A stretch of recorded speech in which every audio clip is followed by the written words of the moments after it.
There is nothing wrong with your internet. Do not attempt to adjust your settings. We are controlling the podcast. We control the squealing and the screams. We can make your heart flutter, your eyes blur from tears, or sharpen your mind to crystal clarity. For the next hour, sit back. We are in control of what you hear.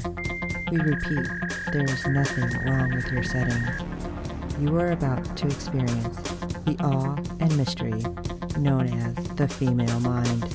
You are now entering the Fangirl Zone. Welcome to the Star Power Podcast on the Fangirl Zone, a podcast where we discuss Stargirl on the CW channel. I am Cosmic Staff Dave. And I'm Steve, and today we'll be discussing episode 1 of season 2 of Stargirl. All right. So, Steve, what'd you think? It was a very interesting episode, but we had a lot of conflict in this episode. And it was like we opened on a real dark note. Jesus, did we ever? And then we kind of get back to the fun and family, and then it gets dark again. And you kind of, what? Huh? I thought of that too, except from the standpoint of the characters. It's like everyone's got an issue they see the need to work out. Right. You know, some more than others. Yes. But the only person that doesn't have an issue to work out is Stargirl herself, basically. But except for the fact that she can't let go. I mean, Courtney won't let go of having to be nonstop Stargirl. Yeah, and that's going to be her issue.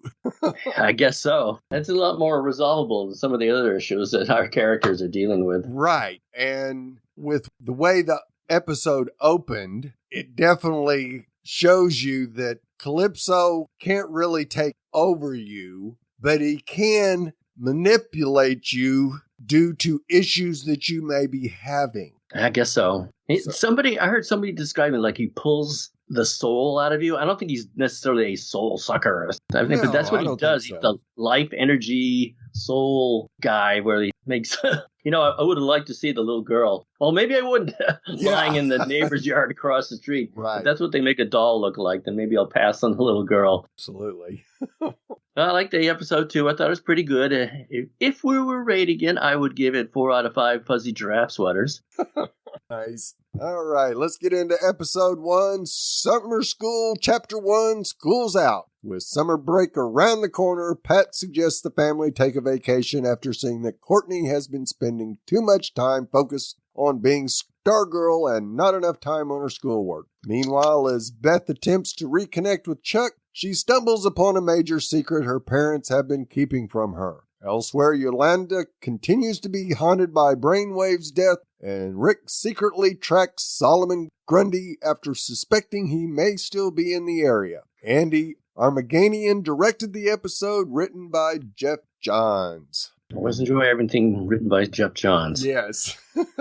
He's probably the Kevin Feige of yeah, DC. I wish. Well, in the 90s, he was Mr. Green Lantern. Yes. Yeah, he did all those stories back then. So fantastic. So the episode opens decades ago in Melody Hills, Indiana, with a young child, Rebecca, being banned from a party across the street because she made a scene at the store. However, this little child named Bruce convinces her to go anyway and steal one of the birthday girl's present. Is there anything more scary than little kids? No. I think that, yeah.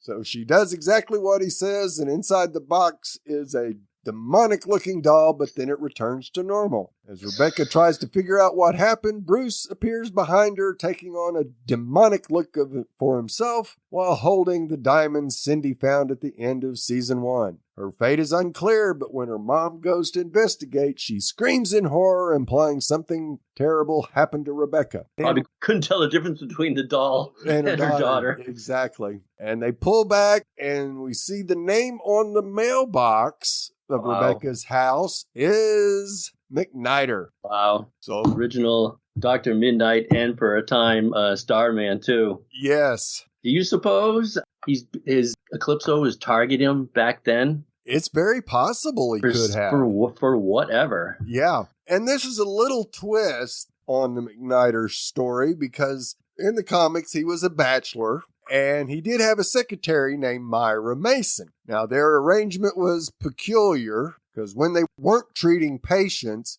McNider would dictate Dr. Midnight's adventures to Myra, and she would sell the scripts to the comic companies. Right. Oh, man, that's pure cornball. Yeah, powerfully strong opening. Yeah. I was like, yikes, where'd they go from there? Right. I'm thinking to myself, Steve, watching this, I had forgotten about the time zone difference. Well, I didn't forget about it. Right. But I actually thought they would be broadcasting your time. In 7. In Texas, we were same time. Yeah. In Missouri, the CW station happens to be tied to CBS affiliate here, and so they replay the CBS station's news at 7, while the rest of the East Coast and Central Time are watching Stargirl. I have to wait an hour. Damn them. Really? What a pain. Okay. Well, it's good to see everybody again. It's good to have Stargirl back. Courtney and her family. I mean, as the episode started, Courtney's a little over the top. I got a kick out of one thing when she's in the alleyway, hunting down rogue raccoons. She goes into this whole flip and roll thing. And I'm like, she must love her job because most of that was absolutely useless. Yeah, unnecessary, that's for sure. Yeah, not necessary. You have the cosmic staff. In fact, when she finally lands on her feet and ready to strike, she's got the cosmic staff behind her and her elbow in front. I'm like, well, that's not the way I would have it. Right. Other way around. Don't you want the staff in front of you? Yeah. That's me nitpicking. But it was great to see Barb and Pat again. They didn't give Barbara a lot to do. No. Yeah, except being disappointed for Pat and bummed out about the vacation. And just like typical parents, they use the other parents' emotions against the kid. Boy, your father really wanted to go to this. Or, yeah. Mom's so disappointed. And so as a kid, you're supposed to be crushed. Right. And Pat's still a teenager. That it doesn't work once they get to teenage years. Yeah. Mom sad? Oh, that's too bad. Pat is in his typical worried mode right away. He's at his best Luke Wilson angsty self. Right. Got plenty to worry about as usual. And when they left it off last year, they're like teamed up and flying together and everything. But we didn't get to see the part where she just couldn't get it out of her head. Right. Between seasons. And apparently that's what Pat's been dealing with. And then on top of that, he's got Mike now. We're like, itching for a fight. Mike's itching for a fight. He's a funny little guy. And then he's got another kid now, Zeke. Yeah. God. He has to childproof his storage room, apparently, because Zeke eventually walks right in there. A little early on the Zeke stuff, but wow. You don't have enough to worry about, Pat, with all that going on? Right. I tell you, what really got me was Yolanda storyline. Yeah. Yvette Montreal, I think her last name is pronounced. Yep. She's terrific. She's obviously, she's obviously getting a little older too. I don't know how longer they can make her look like a teenager. They might have to give her the Judy Garland approach like they did in The Wizard of Oz. Well, maybe if we nip and tuck this or wrap that. But as her character is concerned, the part where she goes to the confessional and she's so upset with the memory of killing Brainwave, and not only that, but having him look like Brainwave Jr. At that time, too. Yeah, it still rips her apart. I thought for a moment at the end of last year they might resolve that a little bit, but nope, it's still killing her. And as she admits to, she can still hear the sound of the Brainwave made when she killed him. Right. Do you suppose, aside from emotionally, do you suppose he did something to her? Or maybe he didn't mean it, but it still had some type of effect on her? Comic book effect? It's very possible. It's absolutely very possible that he could have suggested to her that she not ever forget this. Yeah, I wonder. Oh, I wonder if we'll see that. That'd be pretty interesting and pretty sad. Yes, absolutely it is. Yeah, she's also the one that spotted, Cameron? Right. Across the street, too. Yep. And Courtney tries to support Yolanda as they're walking to school because she tells her, you saved us all. Yeah. This was the only thing you could have done. Yeah, I wasn't there, but you saved us all. Right. And she rightly threw in your best friend. Yep. Though Still, I'm not sure that's going to be enough. Yeah. It'll be interesting to see what approach they'll take, whether it's purely emotional or if Brainwave actually did introduce something. Right. Yeah, that would be very interesting to see how Yolanda handles having the possibility of maybe something Brainwave put in her head and then Eclipso putting something in her head. Oh, man, poor girl. And speaking of poor girls. Oh, boy. That opening scene while they're doing their rounds, we see the goggles are working, but it's not Chuck. Yeah, not Chuck. That's not good. No. And later on, we see Beth trying to reactivate him. Nothing. It just shuts down. And then we find out that her parents have been keeping a secret from her as they are now filing for divorce. So in just a matter of minutes, she's rejected by Chuck, I don't know you. And she's basically find out that her parents don't love her enough to stay together. Right. If that could be said. Yeah. They From always her seem... point of view, that's what it is. I don't blame her a bit. Yeah. That's a lot to put on a kid. A lot. Yes. And they always seem strange around her anyway. I know they love her cooking, but they don't have that affection, even when they're on the phone. Right. The mother calls. Yeah, I didn't make dinner. Yeah, talk to you later. Bye. Like, wow. Yeah.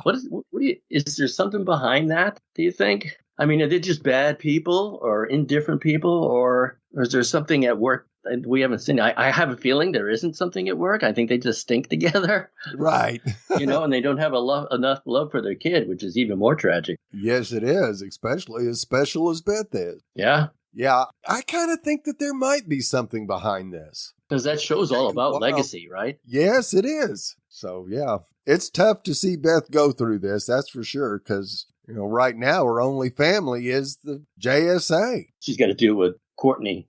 Yeah. Obsessing about stuff, anything, raccoons and all. Love the line where after they find out that it was the raccoon and the other three are like, Courtney says, one more time around town. No. It's time to go home.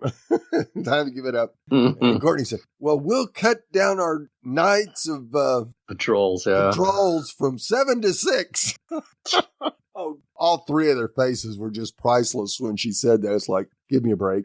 Yeah, that's an interesting dynamic. I mean, first of all, it's in this case, the girl who cried wolf. Right. Something will happen, of course. It wouldn't, and the response won't be the same. Right. That she had hoped for. And then how is she going to handle that? Yeah, it's going to be interesting. I mean, because one of Courtney's big arguments was, well, the staff is still glowing. Something's going on. We just got to figure it out and find out what it is. Did that mean much to you? Because remember when the staff wasn't glowing, it was basically mad at her? Yes.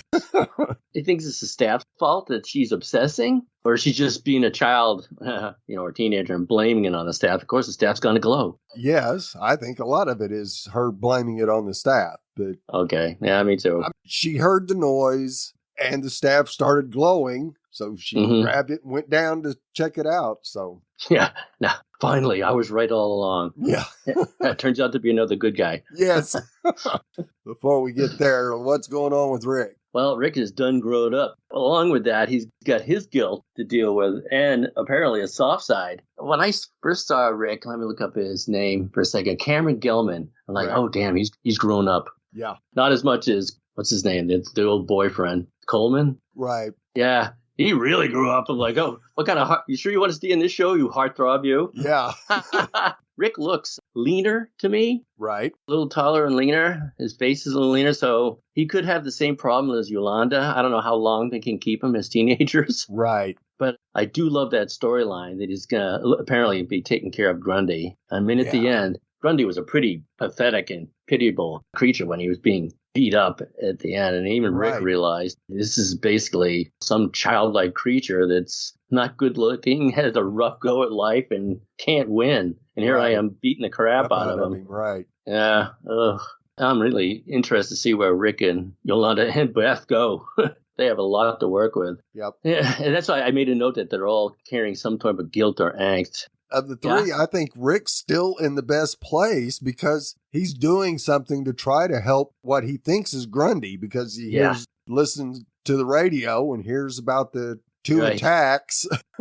Yeah. Pair that with a few knockdown trees in the woods and then empty beers. And I'm watching the empty beer thing like, who's buying beer for Grundy? He doesn't go to the store himself. Is it like, I'm thinking, no, those were the syrup bottles. Those are the syrup bottles? I thought he was place, yeah. I'm like, is he drinking beer? Yeah. So, I'm really looking forward and seeing how Rick takes to that. Beth has all her breakup and Yolanda's like, it's just so sad. And now Rick is like, he's kind of like Pat's character. Right. Yeah. That's a lot to put on his shoulders, too. Yep, because I think he's going to be the glue that somehow keeps the group together by the end of this season. I really do. Yeah, he has more signs of maturity than Courtney does. Yes. And she's the leader. Yeah, and we know he's a couple years older. And getting accused of cheating on a test. Oh, that was so rotten. That was so rotten. Yes, it was. First ago, he corrects her. This is the name. I go by this name now. Right. And she, I don't care. Right. I know who you were, and I'm still going to fail you because that's who you were. But wow, I'm glad I didn't have a teacher like that. Yes. So we go back to where we see Courtney going through the files again up in her bedroom, hears a noise, grabs a staff and goes downstairs to discover somebody has the Green Lantern. Yay! And boy, what an awesome fight scene we get. Very acrobatic. Yes. Very acrobatic. Yeah, wow. That one twist move that she does up in the air. Wow. I know. I like when the cosmic staff is stationary sometimes too, and she just swings on it. Right. That's so cool. It's hard to imagine I could lay down odds who would win that battle. Someone wielding the shaft or someone wielding a power ring. But since they both have limited experience with each, so not too surprised. It was a draw pretty much, although I was a little surprised Courtney torched her kitchen the way she did. Yeah. Yeah, the kitchen was the loser in this fight, that's for sure. Yeah, I know. So not only are they not going on vacation, they got to redo the kitchen. Yeah, I know. Yeah, they must have cut out the scene where Barbara reacts to that. Yes. Yeah. So Jade's pretty mysterious. Real upset. Yeah. My kitchen. What'd you think of Jade's powers and the effects behind the ring? I loved them. I thought they were great. I'm looking forward to seeing her character join them and see her learning how to wield that ring and the lantern as well. Yeah. Because she does announce that, she is the Green Lantern's daughter. So I wonder if they'll answer any questions of what happened that night. What happened to original Alan Scott? Yeah. Yeah.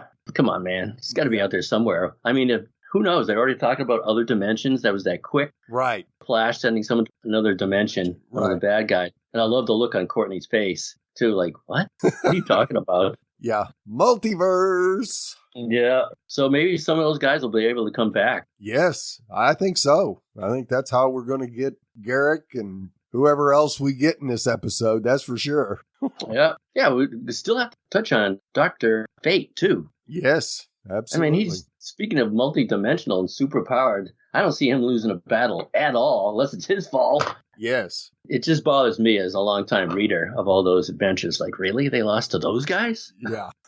And, of course, we see Pat asking a junkyard owner named Zeke to watch his garage while he's gone. And, of course, Zeke's curious about that employees only room. And he tells Zeke it's just for storage. Right. Really nothing in there. Yeah. And the way he said it, you knew Zeke was going to go check it out. And of Ever course, heard of padlock there? Yeah. Pat?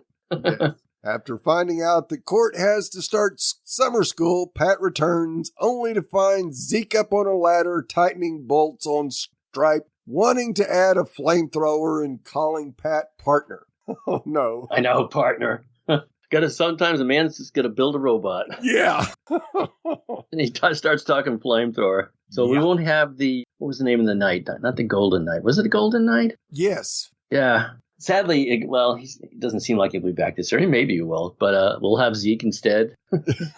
Robot fixer. Yeah. I have a feeling this is going to be another person that Eclipso can manipulate to cause more havoc for the JSA. Yeah. And the robot itself, apparently, like you can damage it and sabotage it and program it or something. Yeah, absolutely. Yeah. Wasn't that flamethrower supposed to shoot outwardly, not inwardly? Right. Well, and towards the end of the episode, who do we see, Dave? Good old Cindy. Still has access to the high school, still has access to files, still has access to this secret staircase that goes down there. And you gotta love the catwalk entrance too, when she's got her heels. She goes down there, and I love it with that pure disdain when she sees Brainwave Jr.'s picture, and it's like, she goes, it just tears it right in half. Right.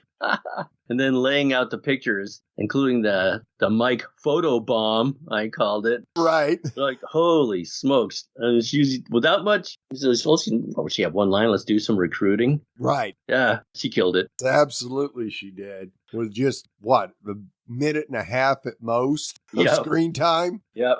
Oh, I think I mentioned to you, I like Jade's entrance, but I like Cindy's more. Yes.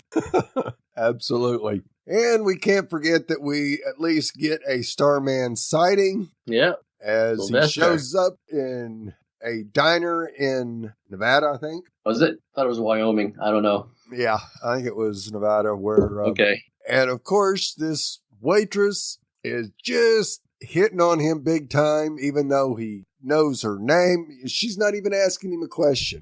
And he finally asks her about his ex. Of course, she goes, which one? Which one? Yeah, good one.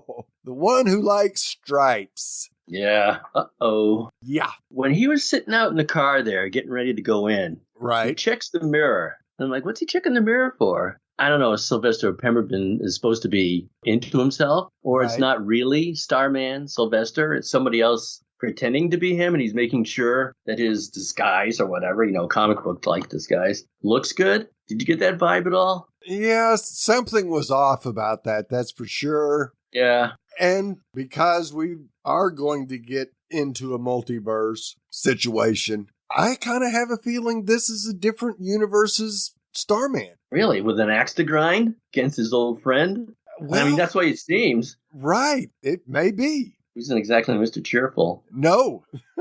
He's definitely on a mission. Now, I'm not sure if it's out to get Pat, or maybe he realizes that he is in a multiverse and hopes that Pat will be able to help him get back to his Earth. I don't know. Yeah, that's interesting. I had a thought that maybe he's hunting down Calypso. I don't know how he would know, but maybe who knows? Comic books.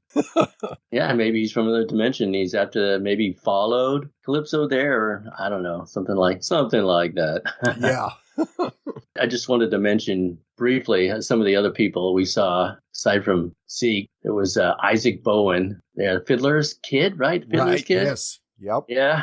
Oh man. And then Artemis Croc. She had pretty good entry too, actually. Yes. I would have sworn she was going to hit her with that hockey stick too. Oh, absolutely. It looked that way. It sure did look that way. And she got flipped for it. Yes. Oh, who else we saw? Artemis Croc, Isaac Bowen. Oh, the grandparents. Oh my God. Oh, yes. Oh, I'm so glad they're back. Yes. Can't lose them just because Icicle's gone. Yeah. Sophus and Lily. Yeah, I'm surprised Lily wanted to go over there and crush their dreams. And Sophus is like, oh, well, he's smiling. Let him have his fun. Right. Wow, they covered a lot. That's a lot of people. Yeah, and we had so many Easter eggs in this episode. Good Lord. What was your favorite? I don't know if I have a favorite. I mean, it's just, because we get all those JSA files with all those different goofy pictures, villains and everything. Yeah. And those were really awesome. Didn't we get a Superman reference? Oh, I'm sure we did. I thought someone name dropped Superman. I watch it again, because I could have sworn I heard a Superman reference. Because I would wonder if their world exists, the rest of that world has to exist too, right? Yes, absolutely. Still waiting for them to name drop Batman and Lois and Superman. Oh, Superman and Lois. Right, yeah. You're friends with that guy? Yeah. On the divorce papers, it referenced Donner County. And, of course, Donner County is named after Richard Donner, the legendary filmmaker who directed Superman the movie. So maybe that's what the name drop was for. I'm going to have to go back and look at that. Well, and Donner served as Jeff Johns' mentor. So yeah. I definitely can see that Superman reference in there. That's for sure. That would be cool. Yes. Yep. I loved all the bad guys. Per Degaton, Black Briar Thorn. The guy with the colander on his head. Yeah. Baron Blitzkrieg. Yeah. Oh, and the first place that gotten broken into, the Taco Whiz, that was where Wonder Woman actually took a job in a 1993 comic. So that was great. Holy smoke, that's reaching. Yeah, I know. No one will get this one. Nope, right. Not at all. Oh, good first episode. I liked it. Oh, absolutely. Yeah, this is going to be an exciting season, and I'm just really looking forward to it. I'm excited for the fun stuff, and I'm worried about all the sad stuff. Yeah, because we've been warned it's going to be a dark season, so yeah, that's going to be real interesting to see how these teenagers handle this, because we know adults have problems with handling. How do you handle a superhero teenager? Right. Well, we'd love to hear your thoughts on each and every episode this season. Our deadline for feedback is 6 p.m. Eastern every Friday during the season. You can send your feedback, be it email or audio, to contact us at fangirlzone.com. Please rate and review us on iTunes and any other platform you use for your podcast with good ratings and reviews that helps other fans of the show find us. Tell your friends, and we hope you're enjoying, tell your friends and family. Yeah. It's a family show. Tell your friends and family. And we hope you're enjoying our podcast. And don't forget to check out the other great Fangirl Zone podcasts. Yep, you can find them over on www.fangirlzone.com, where you can click on the contact link and find the multitude of ways that you can contact us. So for this episode of the Star Power Podcast, I'm Steve. How am I going to deliver papers at Jellystone Park? And this is Dave. And I'm going to finish Cindy's intro song for you. I know you've all been waiting for that. I should have brought some music. Anyway, this is for you, Cindy. I don't want to go to school. I just want to break some rules. I don't think that Mike's a fool. I just think that he's my tool.